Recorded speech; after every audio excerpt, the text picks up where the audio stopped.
Almost all of us have encountered circumstances where we had to discuss ourselves. You could have been requested to introduce yourself to everyone on the first day of a new school or work. Or perhaps you've responded to questionnaires that requested information about your identity. What happens when we are unable to provide responses to these questions and instead choose to blank? Or what if we're stunned to see how unoriginal and unexceptional our comments are? If you're watching this video, it's likely that something has happened to make you feel as though you lack a distinct personality. So let's investigate why you feel this way and how to resolve the situation. Why do you feel like you have no personality? Let's start by exploring the reasons why you believe this to be the case. Have you recently come to the realization that you don't feel like much of an individual? Or perhaps you came across others who reminded you so much of yourself that you started to question if there was a pattern you were sticking to. Perhaps someone you know or recently started dating said you are just like everyone else in your specific social group or made a remark about how basic you are. Whatever the cause, you might now be sitting on the ground and wondering just who you are. In that situation, please try not to berate yourself. Most of us are raised to fit in rather than to think and express ourselves independently. In actuality, many people in your environment identify more with their interests and preferences than with a strong sense of self or well-defined personality. Consider the classmates you shared high school with, for instance. There were probably a lot of different cliques that people joined, but did anyone stand out because they felt like they didn't belong anywhere?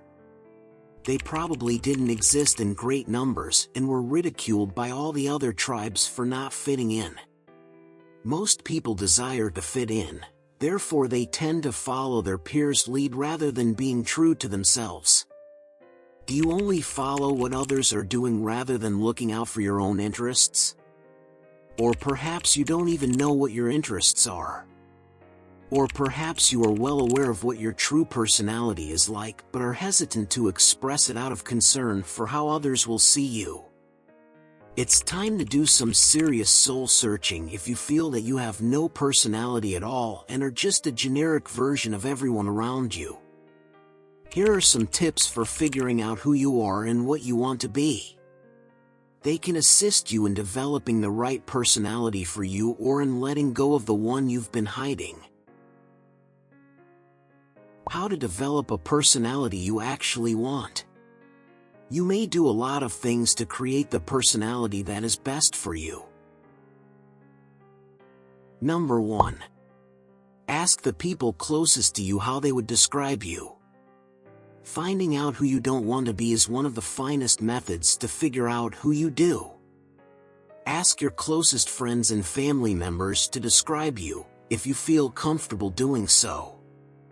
Observe what they all say, and see whether there are any areas where their opinions of you overlap or diverge sharply.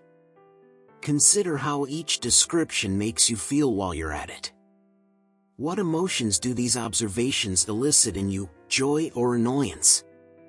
Do they see parts of you that you've always wanted to have acknowledged, or are you frustrated by how they see you? Your responses to these comments are probably going to be varied, which will offer you a lot to think about. For instance, you might be happy to learn that most of the people in your life think you have a big, loving heart, but you might be dissatisfied to learn that their perception of your personality is only your mastery of Star Wars trivia or your capacity for making excellent muffins. If this occurs, consider which characteristics you would have liked them to recognize and whether they have ever actually seen those characteristics. After years of formal instruction in drawing and painting at the art college we'd both attended, a former coworker once complained to me about how unhappy he was that our supervisor hadn't asked him to create the office holiday card. He was now employed by the IT division, and I had to remind him that I was the only one in the entire organization who was aware of his capabilities. People around you won't be aware of any personality qualities you don't display, just as they won't be aware of any skill sets you possess unless you exhibit them to them.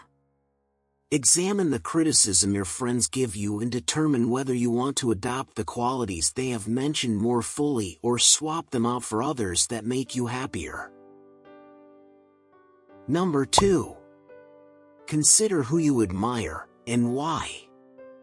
Though we may not all have personal heroes, we all have interests in persons or characteristics that we find admirable. Others may be fictional characters whose attributes we either like or would love to imitate. Some of them may be genuine persons who have inspired us with their accomplishments. What comes to mind when you think about your favorite characters? Do you admire this person's bravery and that person's independence? What about their musical, artistic, and architectural tastes? Are you awestruck by the actions or creations these characters make? Do you ever wish that you had the same command of language as Christopher Lee Saruman if you're a Lord of the Rings movie fan? Or displayed the same delicacy as Galadriel played by Cate Blanchett? Finding characteristics and behaviors that you admire can be quite helpful in guiding your decision about the kind of person you want to be. Ask yourself if you already exhibit any of the qualities you've listed as loving about these individuals or characters as you're making this list.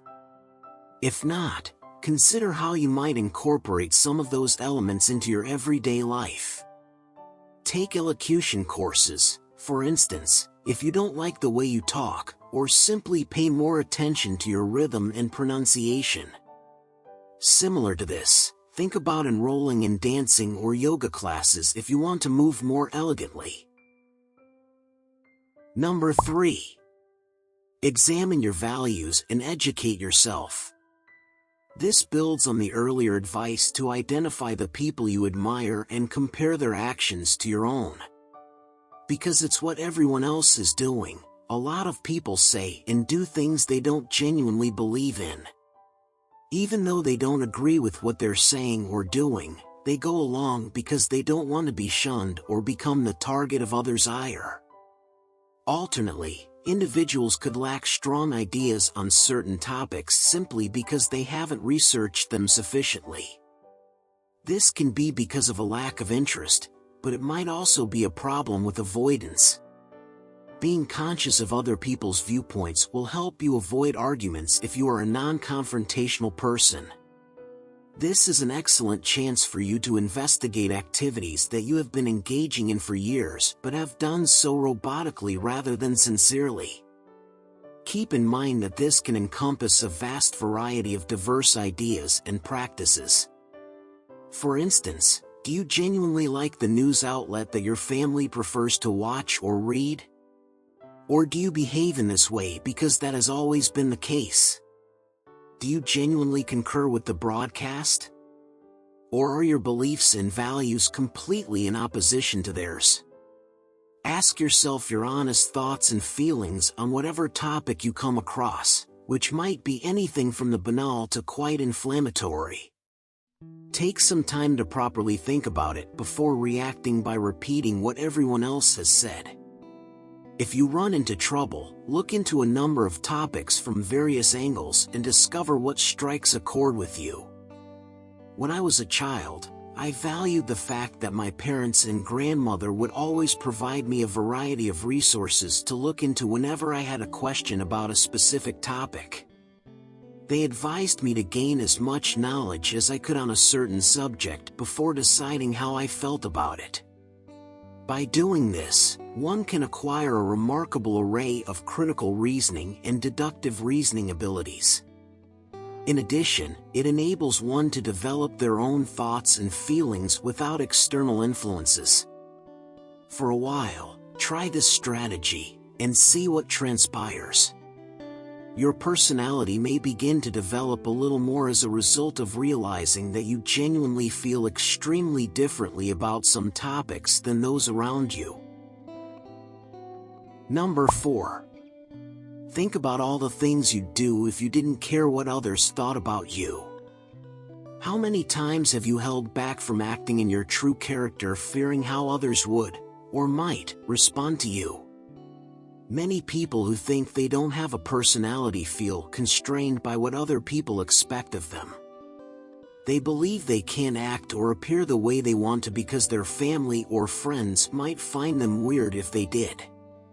Numerous social groupings value uniformity and make fun of or shun those who differ from them in appearance or behavior. Consider the scenario when the majority of the people in your social group enjoy going out drinking on the weekends. You might be sick of their antics and would rather relax at home with your true crime podcasts, but you feel compelled to participate because you don't want to lose your pals. They'll complain that you no longer know how to have fun if you don't drink and howl with them. If you propose an alternative course of action, they can infer that you believe you are better than them, etc. You may always explore new social groups and find some new friends that will help you to build the personality you really want to have if you live in a big city and have the possibility to hang out with different types of people. In contrast, it can be challenging to shed the identity that you have so far developed, or that has been developed for you, if you are stuck in a tiny town where you have known everyone since kindergarten.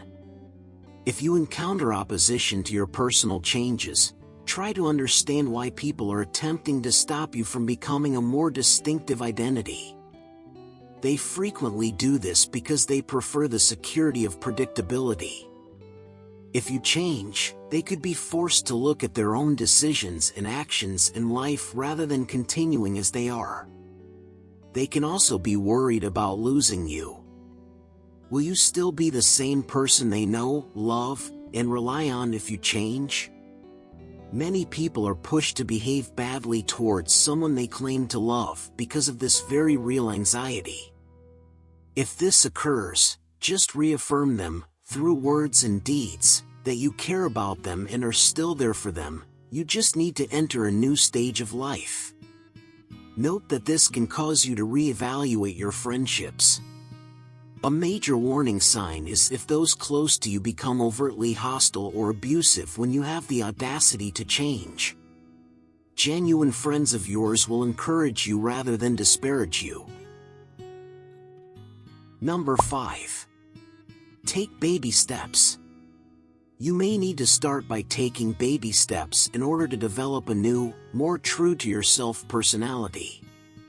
For instance, tone down the silliness gradually rather than all at once if you've always had a clownish disposition but wish to become more quiet and dignified. This gradual transition makes it easier for individuals to become used to your new attitude without being alarmed by it. Additionally, it will stop them from attempting to section you because you overnight changed into someone they don't recognize. It may be challenging to persuade your friends and family that you're okay because a significant, abrupt change like that is frequently a sign of a mental health crisis. Simply said, most individuals are tolerant of change provided that it stays within established, predetermined bounds. This is why, as opposed to a major change in fashion, they can quickly adapt to someone changing their hair, albeit not too significantly, for example, coloring or cutting rather than shaving. They won't know what to make of you if you dress quite conservatively one day and arrive at work dressed like Lady Gaga the next. Consider developing your personality as a voyage of incremental change rather than a sudden 180-degree turn when doing so. Take your time cultivating the qualities you most appreciate, just like caterpillars require time to pupate into butterflies. Number 6. Don the garb. Our behavior is greatly influenced by what we wear. To take on the characteristics of the characters they play, actors dress and apply cosmetics differently. Similar to this, clergy wears clerical attire to assist them minister to people while stepping out of their normal lives and into a state of higher consciousness. You may have noticed that people act differently while dressed formally versus casually. maybe you've also observed that the clothes you wear affect how you feel. You may feel more secure and at ease in your own skin when you wear clothing that you adore and that fits you well. Wearing things, though, just because you're supposed to can cause you to feel restricted or like you're playing a part rather than being yourself. So, seize the chance to don the garb and assume your preferred persona until it comes naturally to you. Add some earthy pieces to your collection and let your inner hippie shine if you enjoy free-spirited behavior and bohemian attire. Alternately, if you prefer the understated elegance of the 1930s and 1940s, look for vintage clothing in films from that era to learn how to speak and behave properly. Number 7. Try to avoid cultivating a personality based on a gimmick or theme. Make sure your personality isn't based on a specific gimmick or theme when it comes to developing one. If you've ever seen the Lego Movie, for instance, you'll be aware that each character's demeanor was based on what they carried or wore, such as wrench guy, hat guy, coffee guy, and so on. Because they don't know who they are, many people mistakenly assume that one facet of their interests or aesthetics sums up who they are. As a result, individuals may be inspired by a characteristic of their ancestry, a cause they support, a specific color, or the aesthetics of a certain time period. Here is a prime illustration. The pinkest person in the world is Kitten K. Sarah. Even her dog is pink, as are her house, all of her clothes, and her accessories. However, if you give her name to someone, they aren't likely to discuss her interests, hobbies, or charity work, but they will undoubtedly note that she wears all pink. There are probably some individuals in your social circles whose entire personas are built on particular moral judgments or political views, but that is essentially all that makes them well known. They might be referred to as CrossFit guy or squirrel girl if others were asked to describe them because that's all they talk about. Really, they don't know much else about them. Being categorized by a single term is much different from embodying qualities you love and conducting yourself in a certain way. That's fantastic if CrossFit is your thing. Just be sure to include different topics in conversations with others to keep things balanced. Squirrels are nice, too, but don't forget to do other things like create killer smoothies or practice your favorite instrument. A wonderful personality is not a gimmick, it is one that is well-rounded. Number 8. Throw yourself into new experiences. One of the best things you can do if you have no idea who you are or what your personality is truly like is to engage in a challenging new experience. Aim to accomplish something that is both new to you and a little daunting. Trust me when I say that when you're put in difficult situations, you quickly discover your skills, flaws, preferences, and dislikes. Furthermore, these encounters have the power to fundamentally alter you. Many people who have led relatively routine, unremarkable lives with little turbulence never get the chance to discover their true potential. They might also be accustomed to going with the flow that, even if they wanted to, they wouldn't know how to do it. If this describes you, be bold and try something completely unrelated to what you've been doing up to this point. Enroll in a survival camping trip or perform some volunteer work in a location very different from where you are now residing. I can tell you that experience will reveal more about you than any self-help exam you might take online. My buddy went to the Amazon rainforest to volunteer for a year after growing up in a very strict, religious environment, and she returned an entirely different person. A strong, skilled lady who could weave a fishnet as effortlessly as she could close a wound replaced the shy girl who winced whenever someone's voice was raised. She had the chance to take use of the trip to assess her capabilities and decide what was and was not important to her. She made the decision to seek a law degree rather than comply with her family's wishes for her to marry young and have children. As a result, she is now a Costa Rican environmental lawyer working to protect endangered species. You'll discover who you are if you do the things that scare you. It is considerably more real to adopt personality traits that you already possessed but were unaware of than to choose to be a different version of yourself. Number 9. Book some time with a therapist. Because they were never given the freedom to express themselves in their true nature, some people may feel as though they lack personality. They may have grown up in toxic or violent homes where any behavior that differed from what was expected was punished. Instead of being permitted to develop their own sense of self, they instead learned how to imitate anticipated behaviors and conform to what others required of them. As a result, many people find themselves in situations they don't want to be in yet are expected to fit into when they enter their adolescent years and into adulthood. Instead of following their own genuine life path, they may follow what others say and do. In order to avoid trouble, their own hobbies and opinions are muted and put on hold, but their repressed authenticity eventually shows itself as despair, anxiety, or sporadic fits of wrath. These kinds of barriers, whether they were erected by you to protect yourself or forced upon you for the sake of others, can be challenging to overcome.